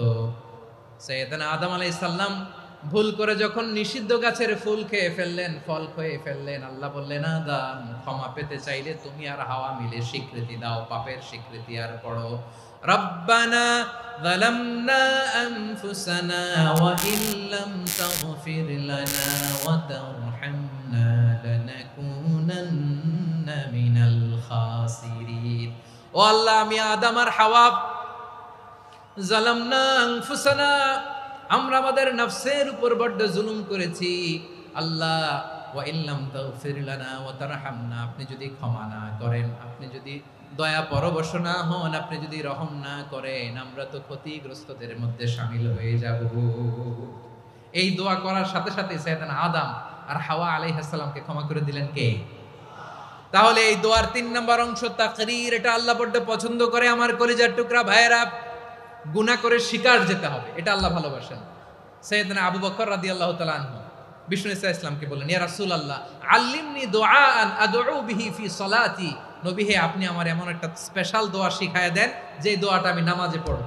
নবী বললেন, তাহলে তুমি পড়ো, আল্লাহুম্মা ইন্নী যালামতু নাফসি যুলমান কাসীরান ওয়া লা ইয়াগফিরুয যুনুবা ইল্লা আনতা ফাগফিরলি মাগফিরাতাম মিন ইনদিকা ওয়ারহামনি ইন্নাকা আনতাল গফুরুর রহিম। সুবহানাল্লাহ।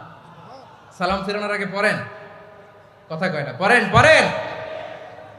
ও আবু বকর, নামাজে যদি দোয়া করতে মনে চায় এই দোয়াটা পড়বা, আল্লাহুম্মা ইন্নী যালামতু নাফসি, আল্লাহ জুলুম করেছি আমার নফসের উপর, যুলমান কাসীরা, অনেক জুলুম, ওয়া লা ইয়াগফিরুয যুনুবা ইল্লা আনতা, আপনি ছাড়া এই জুনুব, এই পাপ ক্ষমা করার দ্বিতীয় কোনো রব নাই। আছে? আল্লাহ ছাড়া আমাদের গুনাহ আর কে কে ক্ষমা করতে পারে বলেন তো? কে পারে? কে? এজন্য আল্লাহরে বলবেন, আল্লাহ আমি ছাড়া তোমার গোলামের অভাব নাই, ও আমার রব আমি ছাড়া এই জমিনের বুকে তোমার গোলামের অভাব নাই, কিন্তু তুমি ছাড়া তো আমার দ্বিতীয় কোনো রব নাই। পারবেন বলতে? পারবেন? চোখের পানি ছেড়ে আল্লাহরে বলবেন, আল্লাহ তুমি আমার রব, তুমি আমার সব। কি বলবেন? আল্লাহ আমারে রব। সবাই বলুন, আল্লাহ আমারে রব, দমে দমে তনু মনে তারি অনুভব, আল্লাহ আমারে রব। আল্লাহরে বলেন, আল্লাহ তুমি আমার রব, তুমি আমার সব। আল্লাহ আমি ছাড়া এই জমিনে তোমার গোলামের অভাব নাই, তুমি ছাড়া আমার দ্বিতীয় কোনো রব নাই। এ কথা বলে চোখের পানি ছেড়ে আল্লাহরে স্বীকৃতি দেন, আল্লাহ আমি পাপী, আল্লাহ জামিনে আমার চেয়ে বড় পাপী আর কেউ নাই। অজু করে সিজদায় লুটিয়ে পড়ে চোখের পানি ছেড়ে আল্লাহরে পাপের স্বীকৃতি দেন, আল্লাহ এমন কোন জুলুম নাই, গুনাহ নাই আমি করি নাই, সগীরা কবিরা, জেনে না জেনে, ইচ্ছায় অনিচ্ছায়, শিরকি বেদাতি সব গুনাহ করেছি। আল্লাহ আকাশের নিচে জমিনের উপরে আমার চেয়ে বড় গুনাহগার আর কেউ নাই।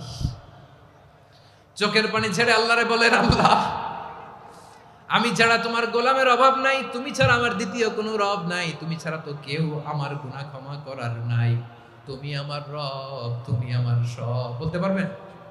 এই তাকরীর আমার পটুয়াখালীর ভাইয়া, এই স্বীকৃতিটা দেখতে আল্লাহ বড্ড ভালোবাসে, কারণ আমরা সবাই গুনাহগার, আমরা সবাই কি? বিশ্বনবী বলেন, কুল্লুকুম খাত্তাউন, আ বানি আদম তোমরা সবাই পাপী। সবাই কি? সবাই পাপী। আমরা সবাই পাপী, আপন পাপের বাটখারা দিয়ে অন্যের পাপ মাপি। আমরা যে পাপী এটা ভাবতে মনে চায় না কারো, খালি অন্যের পাপ দেখি আমরা, এটা ভুল। ওর এই পাপ, ও পাপী, ও জালেম, ও জাহান্নামী, এরকম একটা টেন্ডেন্সি। আমার যে কি হালাত এটার খেয়াল নাই। খেয়াল করতে হবে যে আমি সবচেয়ে বড় পাপী, ঠিক কিনা বলেন?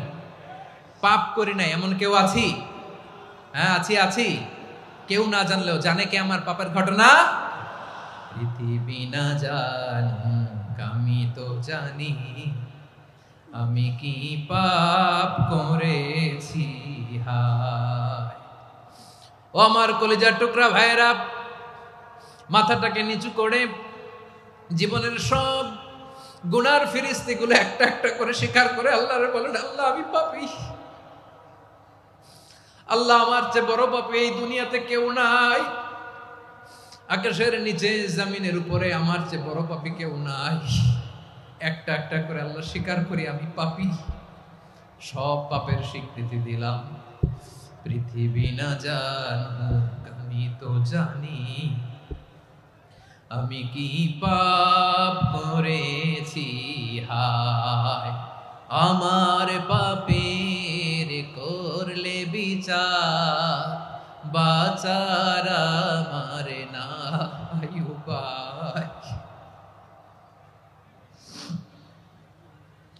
দয়াময় তুমি মাফ করো আমায়, মাফ করো আমায়। আল্লাহ তাআলা যদি দয়া করে আমাদেরকে মাফ না করে, আমাদের বাঁচার কোনো উপায় নাই। আপনি কি ভেবেছেন আপনার নামাজ দিয়ে আপনি জান্নাতে যাবেন? আপনি তাহাজ্জুদ গুজার, সেজদা দিতে দিতে কপালে দাগ ফেলেছেন, এটা আপনারা জান্নাতে নেবে না? আপনি এলাকার সবচেয়ে বড় হাতেম তাই দানশীল, এই দানের ভরসায় বসে আছেন, কশিন কালো না। আমাদের নামাজ, আমাদের রোজা, আমাদের ইবাদত, এগুলোকে মিজানের পাল্লায় উঠালে কোনো ওজনই হবে না। তবে আমাদের একটা কৌশল জানা আছে, আমরা আল্লাহর রহমতের ভিখারি। আমরা সেদিন আগেই গুনার স্বীকৃতি দিয়ে দেব। আমরা বলবো, আল্লাহ তুমি প্রশ্ন করার আগে তোমার একটা কথা বলি, আমারে কিছু জিজ্ঞেস করো না, আমি সব করেছি। এমন কোন পাপ নাই যে পাপ আমারে দিয়ে হয় নাই। তোমার রহমত দিয়ে তুমি জান্নাতে পাঠাবা, তোমার দয়ায় জান্নাতে যেতে চাই, আমল দিয়ে না। পারবেন বলতে? কিয়ামতের দিন আমরা বলবো, আল্লাহ আমার আমল দিয়ে জান্নাত চাই না, আমি তোমার দয়া দিয়ে জান্নাত চাই। তোমার দয়া ছাড়া আমার কোনো উপায় নাই। কারণ আল্লাহ যদি বিচার করে, বাঁচার কারো উপায় নাই। আল্লাহ যদি বলে ফেলেন তুই এটা করলি কেন, ওখানে গেলি কেন, কোরআনে 1000 বার নিষেধ করলাম তারপরেও এই পাপে জড়ালি কেন, এরকম প্রশ্ন ছুড়ে দিলে আমার উত্তর আছে? বাঁচার কোনো উপায় আছে?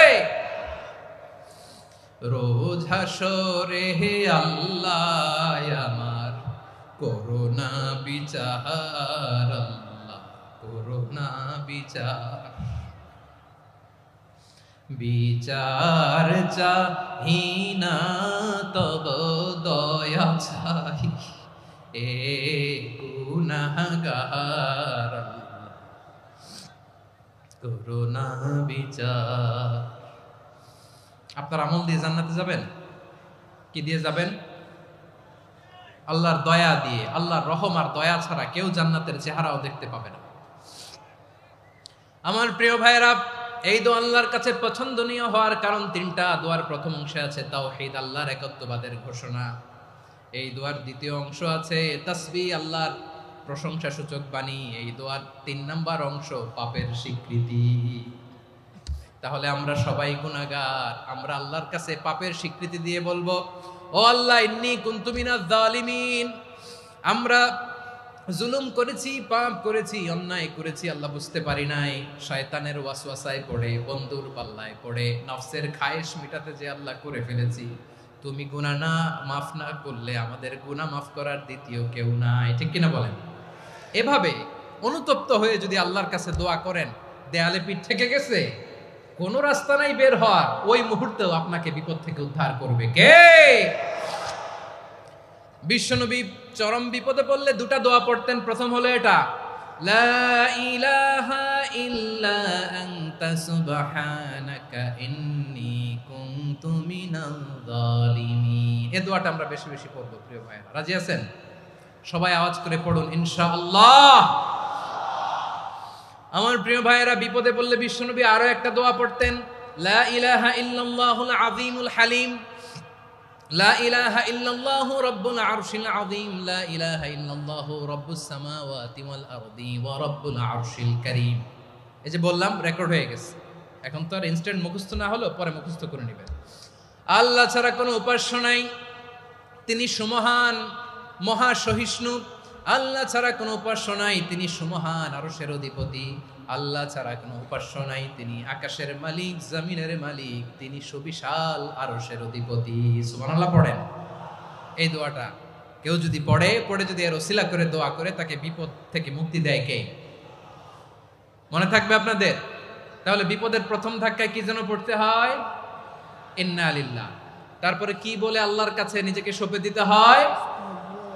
দেয়ালে পিঠ থেকে গেলে লা ইলাহা ইল্লা আনতা সুবহানাকা ইন্নী কুনতু মিনাজ জালিমিন। 2 নাম্বার হচ্ছে লা ইলাহা ইল্লাল্লাহুল আযীমুল হালিম, লা ইলাহা ইল্লাল্লাহু রাব্বুল আরশিল আযীম, লা ইলাহা ইল্লাল্লাহু রাব্বুস সামাওয়াতি ওয়াল আরদি ওয়া রাব্বুল আরশিল কারীম। মনে থাকবে? ইনশাআল্লাহ বলেন সবাই, আওয়াজ করে সবাই ইনশাআল্লাহ।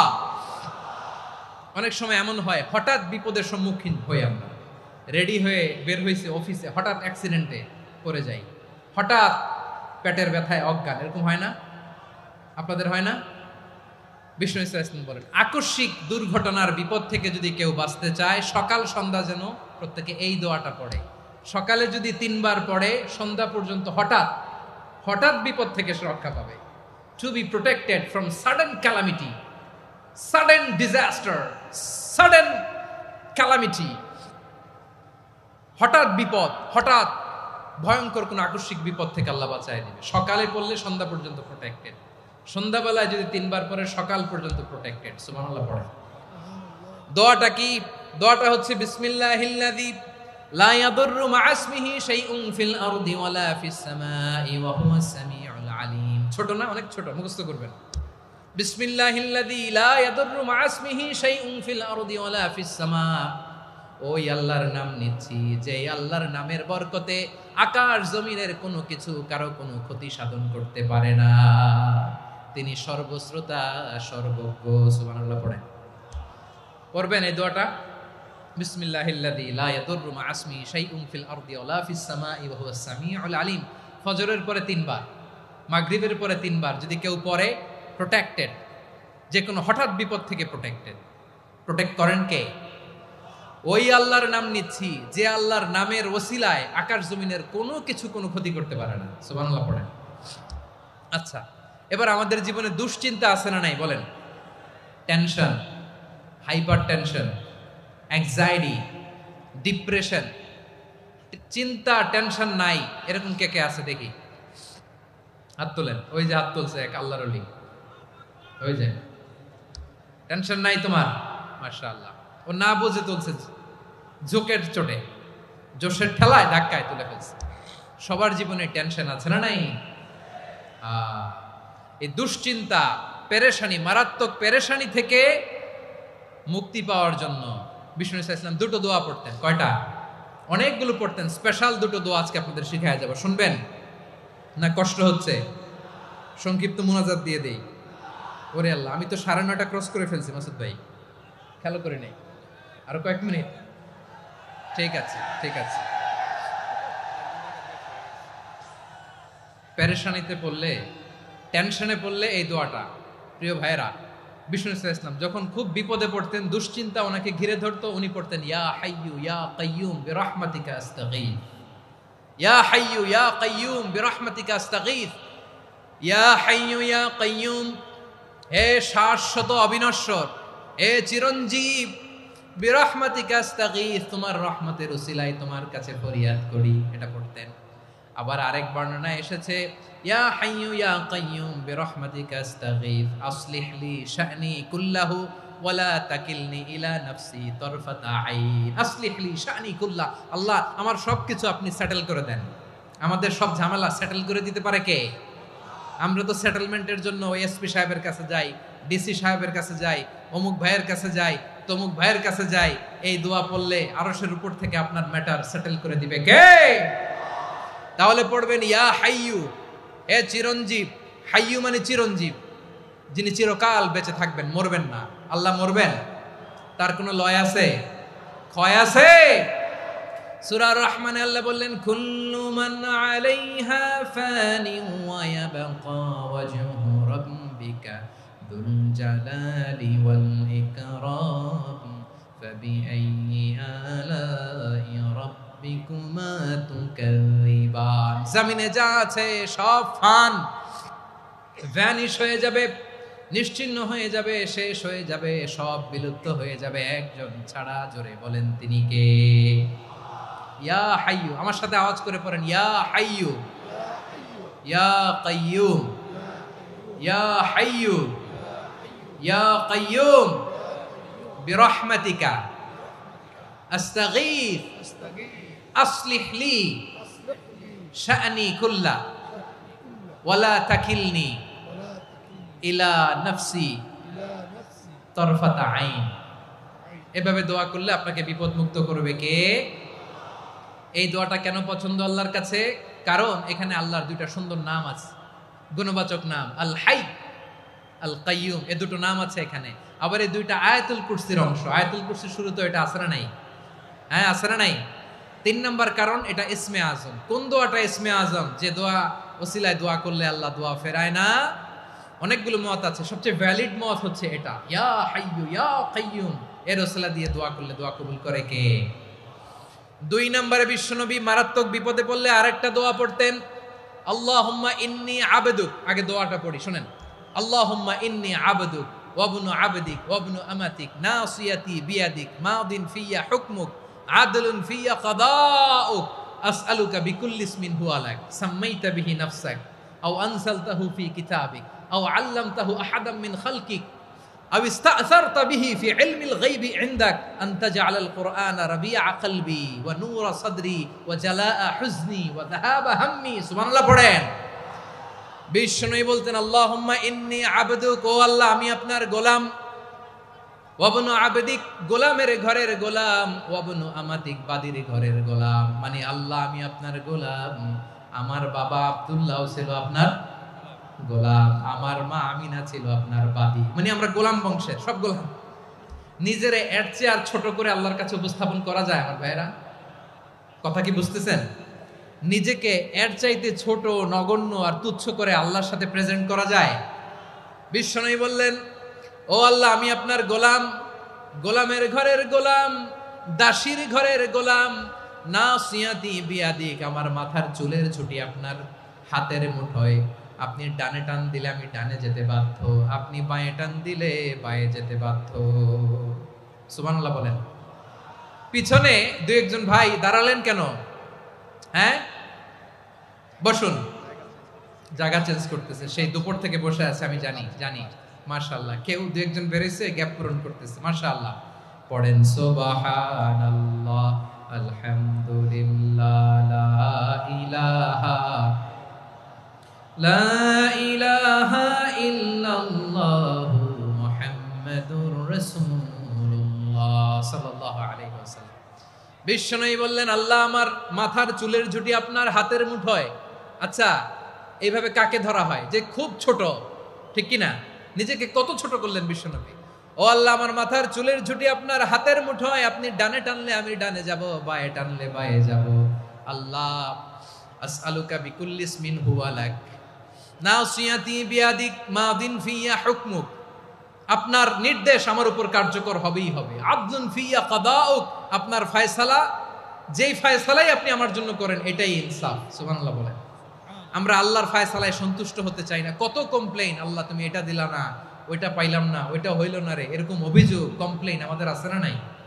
আর বিশ্বনবী বলতেন আদলুন ফিয়া কাদাউক, আল্লাহ আমার জন্য তোমার যেটা ফয়সালা এটাই সবচেয়ে শ্রেষ্ঠ ইনসাফ, এর চেয়ে ইনসাফ আর হতে পারে? এভাবে কায়মান বাক্যে আল্লাহর কাছে বিশ্বনবী দোয়া করতেন। এরপরে বিশ্বনবী বললেন আল্লাহ তোমার যত নাম আছে সব নামের ওসিলায় দোয়া করি, যে নাম তুমি আমাদেরকে জানিয়েছো, যে নাম তুমি আমাদেরকে জানাও নাই, যে নাম তুমি কোরআনে নাজিল করেছো, যে নাম নাজিল করো নাই, যে নাম শুধু নবীদেরকে জানিয়েছো। আর আল্লাহর এমন কিছু চমৎকার চমৎকার সুন্দর সুন্দর নাম আছে, এই নামগুলো রব্বুল আলামিন কাউকে জানাবে না। সুবহানাল্লাহ বলেন। আমরা তো 99 নাম জানি, 100 নাম জানি আল্লাহ, কিন্তু আল্লাহর এমনও কিছু নাম আছে যেগুলো আল্লাহ বিশ্বনবীরও জানায় নাই। এগুলো আল্লাহ ইলমুল গায়বে রেখে দিয়েছেন। দোয়ার সময় বলবেন আল্লাহ তোমার যেই নামগুলো জানি, যেগুলো জানি না, যেগুলো কোরআনে আছে, যেগুলো নাই, যেগুলো নবীরে খাস ভাবে জানাইছো ওগুলোর উসিলায়, যেগুলো কোনোদিন জানাবাও না তোমার ওই নামের উসিলাও তোমার কাছে চাই। আল্লাহ কোরআনকে আমার হৃদয়ের বসন্ত বানাও, আমার বক্ষের জ্যোতি বানাও, আমার চিন্তা দুশ্চিন্তা তুমি দূর করে দাও। বিশ্বনবী বললেন এই কালিমাগুলো, এই বাক্যগুলো পড়ে যদি কেউ আল্লাহর কাছে ফরিয়াদ করে তার হৃদয় থেকে দুশ্চিন্তা কাটিয়ে দিবে কে? পড়বেন এই দোয়াগুলো পড়বেন। আচ্ছা সব শেষে বলি, ঋণের বোঝায় যারা জর্জরিত, বিষ্ণু ইসলাম চমৎকার একটা দোয়া শিখিয়েছেন। আমাদের অনেকে ঋণের বোঝায় জর্জরিত, আছে না নাই? এদিকে কেউ আছেন? থাকলে হাত তোলার দরকার নেই, থাকলে এই দোয়াটা পড়বেন। এক সাহাবীর নাম আবু উমামা, নামাজের ওয়াক্ত ছাড়া উনি মসজিদে যেয়ে বসে আছে। বিশ্বনবী বললেন কি রে আবু উমামা, নামাজের তো ওয়াক্ত হয় নাই, মসজিদে কি? সাহাবী বলে হুমুমুন লাজিমাতনি ওয়া দুয়ুন, নবী গো ঋণের বোঝায় এমন টেনশনে আছি ঘরে থাকতে পারলাম না, মসজিদে চলে আসছে। বিশ্বনবী বলেন আমি কি তোমার এমন একটা দোয়া শিখাবো যেটা পড়লে আল্লাহ তাআলা তোমার ঋণের বোঝা হালকা করে দিবে? আবু উমামা বললেন ইয়া রাসূলুল্লাহ অবশ্যই শিখাবেন। বিশ্বনবী বললেন তাহলে তুমি পড়বা আল্লাহুম্মা ইন্নী আউযু বিকা মিনাল হাম্মি ওয়াল হাযান ওয়া আউযু বিকা মিনাল জুবনি ওয়াল বুখল ওয়া আউযু বিকা মিন গালাবাতিদ দাইনি ওয়া কাহরির রিজাল। ও আল্লাহ তোমার কাছ থেকে দুশ্চিন্তা থেকে পানাহ চাই, কৃপণতা, ভীরুতা, অলসতা, কার্পণ্যতা, এই সব কিছু থেকে, মানুষের কঠোরতা, আমার উপর মানুষের আধিপত্য এবং ঋণের বোঝা থেকে পানা চাই। এই দোয়াটা যখন বিশ্বনবী শিখাই দিলেন, আবু উমামা বারবার এই দোয়া পড়ে, আল্লাহুম্মা ইন্নী আউযু বিকা মিনাল হাম্মি ওয়াল হাসান ওয়া আউযু বিকা মিনাল আজজি ওয়াল কাসাল ওয়া আউযু বিকা মিনাল জুবনি ওয়াল বুখল ওয়া আউযু বিকা মিন গালাবাতিদ দাইনি ওয়া কাহরির রিজাল। আবু উমামা বলে এই দোয়া আমি পড়তে লাগলাম। কিছুদিন পরে দেখা গেল বিশ্বনবীর শেখানো এই দোয়ার বদৌলতে আল্লাহ তাআলা আমার সব ঋণ পরিশোধের ব্যবস্থা করে দিয়েছেন। পড়বেন। আমার প্রিয় পটুয়াখালীর ভাইয়েরা, বিশ্বনবীর জামাতা সাইয়্যিদিনা আলী রাদিয়াল্লাহু তাআলা আনহুর কাছে এক লোক এসে বলে, হে আলী, ঋণের বোঝায় আমি জর্জরিত, আমার কিছু অর্থ দিয়ে সাহায্য করো। সাইয়্যিদিনা আলী রাদিয়াল্লাহু তাআলা আনহু বললেন, আমি কি তোমারে এমন একটা দোয়া শিখাবো যেটা বিশ্বনবী আমাদের শিখিয়েছেন? এই দোয়া যদি তুমি পড়ো, লাউ কানা আলাইকা মিসলু জাবালিন কাবীরিন দাইনান আদাল্লাহু আনকা, পাহাড় পরিমাণে যদি ঋণের বোঝা হয়, আল্লাহ এটা পরিশোধের ব্যবস্থা করে দিবেন। ছোট্ট একটা দোয়া বিশ্বনবী শিখালেন, বললেন তুমি পড়বা, আল্লাহুম্মা কফিনি বিহালালিকা আন হারামিকা ওয়া আগনিনি বিফাদলিকা আম্মান সিওয়াক। মুখস্থ আছে? হ্যাঁ আছে। আল্লাহুম্মা কফিনি বিহালালিকা আন হারামিক, আল্লাহ তোমার হালাল দিয়ে আমাকে পরিতুষ্ট করো, হারাম থেকে বাঁচিয়ে রাখো, আর তোমার অনুগ্রহে মানুষের মুখাপেক্ষী যেন আমি না হই, আমি যেন সবসময় তোমার মুখাপেক্ষী হয়, ওই তৌফিক দিও। সুবহানাল্লাহ পড়েন। এই দোয়া বেশি বেশি পড়লে ঋণের বোঝা হালকা করে দিবে কে? তাহলে প্রিয় ভাইয়েরা, বিপদে পড়লেই প্রথমে কি পড়বেন? পটুয়াখালী ভুইলা গেছে। বিপদে পড়লেই প্রথমে ইন্না লিল্লাহ কি বলে নিজেকে আল্লাহর কাছে সঁপে দিতে হয়? হাসবুনাল্লাহ। চরম বিপদে দেয়ালে পিঠ থেকে গেছে, তখন লা ইলাহা ইল্লা আনতা সুবহানাকা ইন্নী কুনতু মিনাজ জালিমিন। এরপরে লা ইলাহা ইল্লাল্লাহুল আযীমুল হালিম, এই দোয়া। আকস্মিক বিপদ, হঠাৎ যেন কোনো বিপদ আমাকে পেয়ে না বসে, এটার জন্য বিসমিল্লাহিল্লাযী লা ইয়াদুররু মা ইসমিহি শাইউন ফিল আরদি ওয়ালা ফিস সামাই ওয়া হুয়াস সামিউল আলীম। সকালে 3 বার, রাতে 3 বার। আর মারাত্মক tension, hyper tension, anxiety, depression থেকে বাঁচার জন্য 2 দোয়া, ইয়া হাইয়্যু ইয়া কাইয়্যুম, ইয়া হাইয়্যু ইয়া কাইয়্যুম, মনে থাকবে? আর আল্লাহুম্মা ইন্নী আবদুক, এই দোয়া। ঋণ থেকে বাঁচার জন্য 2 দোয়া, আল্লাহুম্মা ইন্নী আউযু বিকা মিনাল হাম্মি ওয়াল হাযান, এটা। আর আল্লাহুম্মা কফিনি বিহালালিকা আন হারামিকা ওয়া আগনিনি বিফাদলিকা আম্মান সিওয়াক। আর সব সময় পড়ার জন্য একটা আমল দিয়ে যাই, উঠতে বসতে, অফিসে যাচ্ছেন, অফিস থেকে ফিরতেছেন, বসে আছেন, শুয়ে আছেন, ছোট্ট এক শব্দে আমরা যেন বেশি বেশি পড়ি আস্তাগফিরুল্লাহ। আওয়াজ করে আমার সাথে পড়ুন, আস্তাগফিরুল্লাহ। আবার পড়ুন, আস্তাগফিরুল্লাহ। আল্লাহ রাসূল সাল্লাল্লাহু আলাইহি ওয়াসাল্লাম বলেন, মান লাজিমাল ইস্তিগফার, যে সব সময় এরকম ইস্তিগফারের সাথে লেগে থাকে, জাআলাল্লাহু লাহু মিন কুল্লি যিকিন মাখরাজা, আল্লাহ তাআলা তাকে কোনো বিপদে আটকান না, সে জীবনে আটকাবে না, যে কোনো বিপদে আল্লাহ তার রাস্তা বের করে দিবে। Way out, you will get a way out and solution. সুবহানাল্লাহ। ওয়া মিন কুল্লি হাম্মিন ফারাজা, দুশ্চিন্তা মুক্ত হবে। ওয়ারযুকহু মিন হাইসু লা ইয়াহতাসিব, এমন জায়গা থেকে আল্লাহ রিজিকের বন্দোবস্ত করবে যেটা সে কল্পনাও করে নাই। আওয়াজ করে পড়েন সুবহানাল্লাহ। তাহলে মনে থাকবে আস্তাগফিরুল্লাহর কথা। সব শেষ কথা বলবো, সব শেষ আমার প্রিয় ভাইয়েরা। এটা গেল নিজের বিপদ। কিসের বিপদ? নিজে যদি বিপদে পড়েন। অন্যের বিপদ যদি দেখেন, এটার জন্য একটা দোয়া আছে। অনেক সময় আমরা দেখি হাসপাতালে ক্যান্সারের 3rd স্টেজে চলে গেছে, লোকটা হ্যাংলা হয়ে, চিকন হয়ে, হায়রে কি কষ্ট পায়, দেখি না? বিষ্ণু বলে, একটা দোয়া যদি কেউ অন্যের কোনো বিপদ দেখে পড়ে, ওই বিপদ তার জীবনে কখনো আসবে না। শুনবেন? শোনার আগ্রহ আছে? অনেক সময় হয় যে আমরা মহাসড়ক দিয়ে যখন চড়ি, দুর্ঘটনায়, আইরে আল্লাহ, দুর্ঘটনায় মানুষের মাথা একদিকে, দেহ আরেকদিকে, ব্লিডিং, এরকম হয় না? আল্লাহ তুমি হেফাজত করো। বিশ্বনবী বলেন, এই দুর্ঘটনা দেখে কেউ যদি এই দোয়াটা পড়ে, তার জীবনে সে কোনোদিন এরকম অ্যাক্সিডেন্টের সম্মুখীন হবে না। শুনবেন? বিশ্বনবী বলেন, অন্যের বিপদ দেখে কেউ যদি পড়ে, আলহামদুলিল্লাহিল্লাযী আফানি মিম্মা বতালাকা বিহি ওয়া ফাদ্দালানি আলা কাসীরিন মিম্মান খালাকা তাফদীলা, মানে প্রশংসা সে আল্লাহর যে আল্লাহ তাআলা তোমাকে যেই জিনিস দিয়ে পরীক্ষা করেছে আমাকে ওইটা থেকে বাঁচিয়ে দিয়েছে। তোমাকে আল্লাহ যেই বিপদে ফেলেছে আমাকে ওই বিপদ থেকে তিনি মুক্ত রেখেছে, আর তার অনেক সৃষ্টির উপর আমাকে তিনি প্রাধান্য দিয়েছে। সুবহানাল্লাহ পড়েন। যে কোনো বিপদ, কারো ক্যান্সার দেখে যদি এই দোয়াটা আপনি বিশ্বাসের সাথে পড়েন, জীবনে কোনোদিন ক্যান্সার রোগে আক্রান্ত হবেন না। দুর্ঘটনা দেখে যদি পড়েন, ওই দুর্ঘটনা আপনাকে স্পর্শ করবে না। যে কোনো কারো বিপদ দেখে যদি কোনো বিশ্বাসী বান্দা এই দোয়া পড়ে, বিশ্বনবী বলেন লাম ইউসিবহু যালিকাল বালা, ওই বিপদ তাকে আর ধরবে না। উফিয়া মিনহু মিন যালিকাল বালা কাইনাম মা কান, সে যতদিন হায়াত পাবে কোনোদিন ওই বিপদ তাকে স্পর্শ করবে না। এই দোয়াটা পড়তে রাজি আছেন আমার প্রিয় ভাইরা? তাহলে পুরো আলোচনার সেন্ট্রাল থিম হচ্ছে আমাদের জীবনে বিপদ আসবে, কষ্ট আসবে, দুঃখ আসবে, কিন্তু বিপদে আপদে আমরা হাল ছেড়ে দিব না, হতাশ হব না। মুমিন হতাশ হয় না, নিরাশ হয় না, হাল ছেড়ে দেয় না। মুমিন ভরসা রাখে একজনের উপর। আওয়াজ করে বলুন, যিনি কে? বিপদে পড়লে আমাদেরকে উদ্ধার করে কে? আবার আমাদেরকে যদি কোনো নেয়ামত আল্লাহ দিতে চান, ওইটা কেড়ে নেওয়ার ক্ষমতা কারো আছে? তাহলে আমরা কানেক্টিভিটি বাড়াবো কার সাথে? আমাদের প্রার্থনার ফরিয়াদের হাত তুলবো কার কাছে? রাজি আছেন পটুয়াখালীর ভাইয়েরা? মনে থাকবে কথাগুলো? আল্লাহ তাআলা আমাদের সবাইকে কথাগুলো বোঝার ও আমল করার তৌফিক দান করুন।